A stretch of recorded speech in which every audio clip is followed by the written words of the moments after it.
One of the most interesting concepts that I've thought about this year is that the only difference between people is their mind and their state of consciousness. The reason why I say this is there's no difference between Zimbabweans and South Africans. There's no difference between South Africans and people in France. And for the sake of this example, I'm going to use France and Zimbabwe because I recently went to France about 2 months ago and Poland.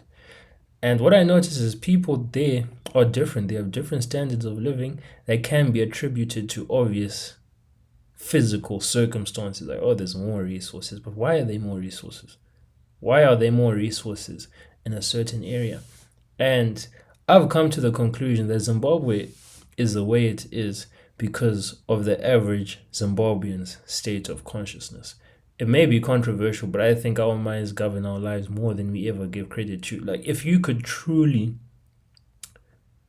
master your mind, you could live a much better life that you're living now and even be above some of the things that are going on in your environment. Let's say the economy is poor, but you've mastered your mind and you only focus on what you can focus on. I think it may be controversial to say it, but you'll still be able to do well in a bad economy because there are people doing well in that bad economy. And what's the difference between you and them? It's not the money that they have because they make more with their money. It's their mindset. Because people will say it's easier to make money when you have a million. Fair enough. If you make 2% of a million, that's what? $20,000.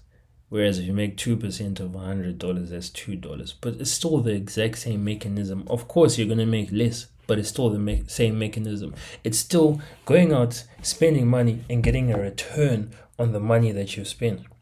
But just observing how people think in Zim and the little exposure that I got when I was in France and Poland and seeing how how they interact with people, how they think about life, how when you ask them how their day is, what's going on, the immediate response.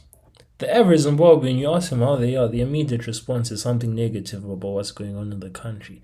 And yes, there are many negative things going on in the country, but I think just that focus on what's going on that's negative creates the propensity for your mind to find negatives. So that seeps into other things you do because you're always thinking about what's negative in Zim.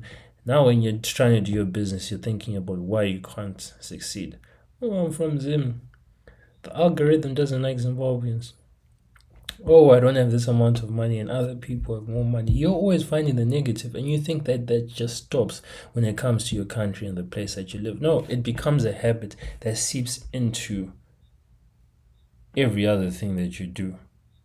The only difference, I'll say this again, the only difference between Zimbabweans, South Africans, Frenchmen, Americans is a state of consciousness. It's not resources. If it was resources, then Africa would be the richest place on earth because we objectively have the most resources. Go mine in the ground, you'll find all the minerals you need. You'll find oil in Angola. You go to Nigeria, there's oil there. You go to Egypt, whatever, there's fertile land. We can produce crops for the whole world if we wanted to. We have the most resources that can lead to money, and yet we have the least amount of money for all the continents.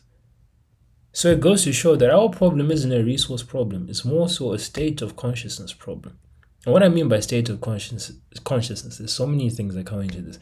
It's your beliefs, it's your focus/attention, it's your emotionally charged thoughts. So what I mean by this is the thoughts that when you think them, when someone talks about them, you either feel, let's say, excitement, anxiety, or deep passion about that topic. So let's say if someone says Zimbabwe is amazing, you're obviously going to have an emotional charged thought. You're like, no, Zim is not amazing. Zim is terrible.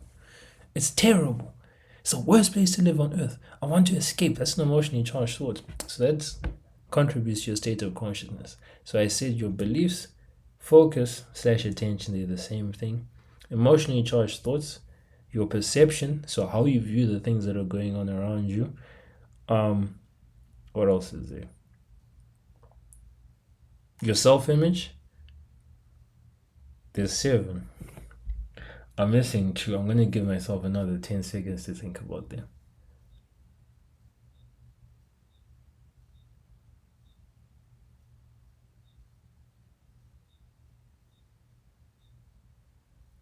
I don't know. You know, we're going to stick with those five because I think those five are important. So, your state of consciousness, your belief, how will your beliefs affect how you live? The average Zimbabwean thinks life is hard and that it's hard to make money, that there's no money in the system, all the money is being stolen. That could be true. But is it stolen before it gets to you? Like the money is always in flow. How I believe it is, yes, money may be taken through crazy means. It may be stolen up top, but money is still going to be spent. It's still going to be circulated, regardless of whether someone got it in good means. It's still going to be circulated. So your concern should never be whether money is being stolen. I know that sounds very insensitive, or not sensitive. It sounds very arrogant that your concern shouldn't be where the money is stolen. But I think on an individual level, which I all think we should focus on before we want to help other people, because you can't pour from an empty cup. But on an individual level, if, let's say, the owner of General Motors stole money, he's still going to use that money. So that money is still going to be in circulation. Money is always going to be in circulation. So what matters to you is, okay, how can I position my bucket so that I can capture some of the current coming from this river of money? That's your only thing. And that's the only focus that I'm going to have in my life. Okay, how can I capture as much money that is in circulation? Because there's more than enough money in circulation for you to achieve your dream life, even living in Zimbabwe. There's more than enough money going around. It's a $1 billion economy. Probably more than $1 billion circulating around Zim. And you think you can't get a nice 10K a month. And it's not even that you're keeping the 10K, it's circulation. So you get 10K and then you'll probably use 7. Then you get 10K, then you use 7. Then you get 10K, then you use 7. Then your savings, right?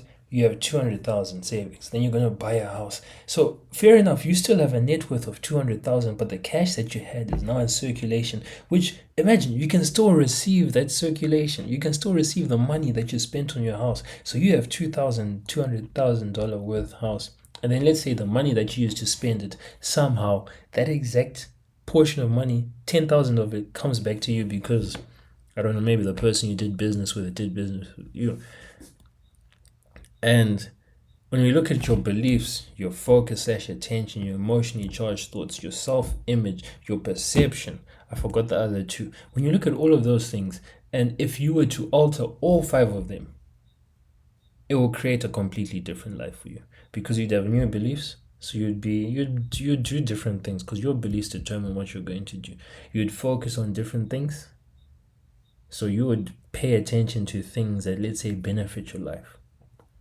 Your emotionally charged thoughts would be better. So instead of thinking, the country's so terrible, you think, there's a lot of opportunity here. And now, I'm not going to go through the whole list. You get the gist. The only difference between a Zimbabwean and this country is just the average state of consciousness of a Zimbabwean.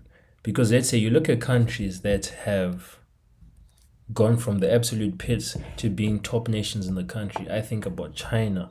150 years ago, 200 years ago, China was a third world country. China was in the pits. And fair enough, they have a great history of being a top country, so they were probably just going through a hard time.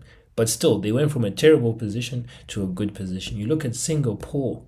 They went from being a poor nation to being now the banking capital of the world, or the future banking capital. People say Switzerland, but Singapore is slowly beating Switzerland. But what changed about these countries? Did they get more resources?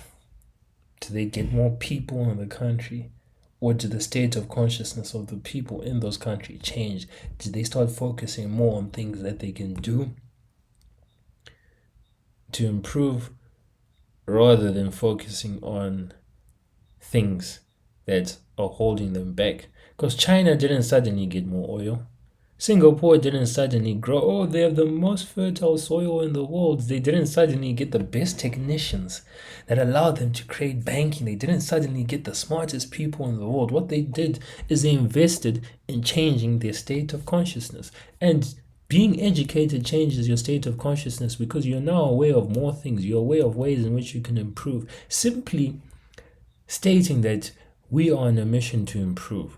in your life stating that I am on a mission to become the best version of myself changes your state of consciousness, because you are no longer looking at things that hold you back. Rather, you're looking at things that can propel you forward. Nothing has changed in your life except your state of consciousness, but just that shift from holding back to propelling forward will change your life. So, back to the example of countries, you look at China, you look at Singapore. They didn't get more resources. They didn't get more of these physical things, but their state of consciousness changed. They viewed themselves as a world great before they were world great. And because they gave themselves something before the world gave it to them, the world gave it to them. The world will only give you something that you first give yourself. Right? And please don't come up with examples that obviously contradict what I'm saying. Did the world give me an abusive father before I gave myself one? No. No. Let's keep it on things that it applies to. Okay, no, that's not funny. I'm just laughing at the points that I can see the hole in what I'm saying, and I'm trying to break it down. But yeah, I'm also trying to use less filler words. So I think if I get to 100 filler words in a video, what I'm going to do, if I get to 100 filler words in a video, I'll give away a free book. For those of you who don't know, I wrote a book, Mental Health is a Skill, future bestseller. You guys are staying here. I was eating while reading it because I read my own book multiple times. But yeah, that's the message of today, in fact, and I'll leave it at that.